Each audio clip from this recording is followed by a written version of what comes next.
अस्सलाम वालेकुम नाज़रीन, ख़बर शामिल कंदा हलो। Naushahro Feroz Khan, reporter bureau chief Mansoor Malik. ज़िले नौशरो फिरोज़ जे मिठियाणी शहर जे जाम शादी हाल में सेफ फाउंडेशन कैनेडा तरफ़ां क़रीब ऐं मुस्तहिक जोड़नि जे इज्तिमाही शादी जी तक़रीब मुनक़िद थी, जंहिंमें ज़िले जे बरसात ऐं सैलाब मुतासिर इलाइक़नि खे मुस्तहिक जोड़नि जी चूंड कई वई।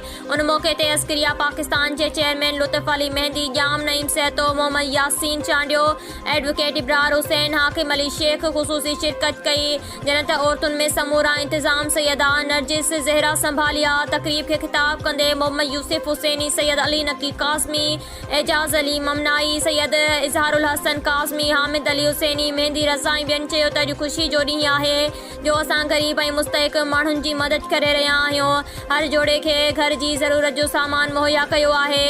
इन तक़रीब जो मक़सदु समाज मां गुरबत ऐं घणे ॾाज ॾियण जूं फज़ूल रस्मुनि जे ख़ात्मे, मज़हबी रवादारी ऐं सादगी खे फ़रोग़ ॾियणु आहे। तक़रीब में आयल मौज़िज़ शहरनि, सियासी समाजी अख़वाननि, सहाफ़िन समेत घोटनि ऐं कुंवारनि जा वालिदैन ऐं मज़हबी अख़वाननि खे सिंधी सक़ाफ़त, अजरक ऐं गुलनि जा हार पाराया विया। तक़रीब जे आख़िर में ताम जो पिणु एहतमाम कयो वियो, मिठाइयूं तक़सीम कयूं वयूं।